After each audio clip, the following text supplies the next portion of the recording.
Hey, Viking fans, this is Keith Millard, and you are listening to the One Bar and Lupicus Show. Go Vikes!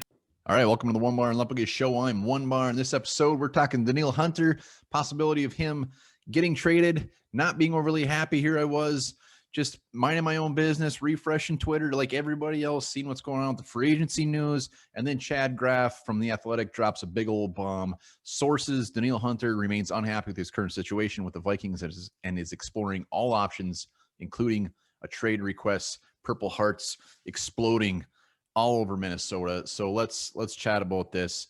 Danielle Hunter signed that 5-year, $72 million contract in 2018 at the time, which even when he signed it seemed to be a steal. But now Danielle Hunter, I think, is starting to realize that is, in fact, a steal. And watching some of these guys today, like Matt Judon, sign these huge contracts is not helping the Vikings case whatsoever. So a couple weeks ago, he was out there liking tweets as far as people saying they should trade for Danielle Hunter. Everybody thinking, you guys are blowing it out of proportion. It's nothing. Well, appears to have been something. So an unhappy Danielle Hunter makes a very uneasy Minnesota Viking fan base. So let's take a peek. So what are the Vikings going to do? They need to do something. The tough part is obviously he's coming off that neck injury, missing all of last year. Are they going to pay a top defensive end that might have a possible neck injury moving forward? Or are they going to pay the Danielle Hunter of 2019, 18, 17, and everything we've seen?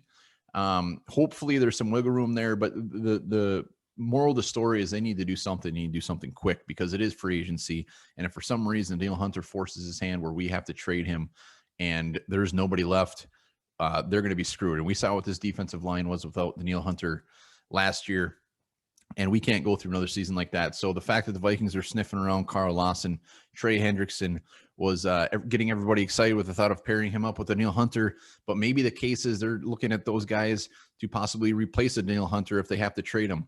I get from the Vikings side where they might not want to toss him a bunch of money, not knowing what the unknown with the neck injury. But you got to also look at it from Danielle Hunter being the 8th, 9th top paid defensive end, whatever he is right now.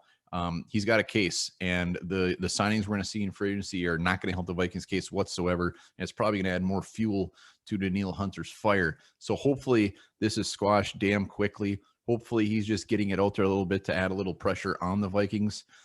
Something tells me he's probably been unhappy for a while, but it just got to the point where he had to force their hand. So we'll see what happens. If it comes down to an actual trade, somebody's going to be giving up the farm. I mean, at least 1 first-round pick, possibly 2, multiple picks. We'll see what happens. But, again, the Vikings aren't going to have much leverage because they can play the card.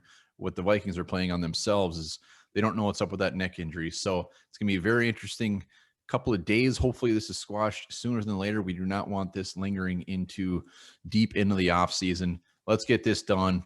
And in perfect world, they end up restructuring it or re-signing him, giving him that money where if we have to start fresh, I mean, losing Stephon Diggs last year and Danielle Hunter this year, those are some big blows for a team that is looking to compete right now.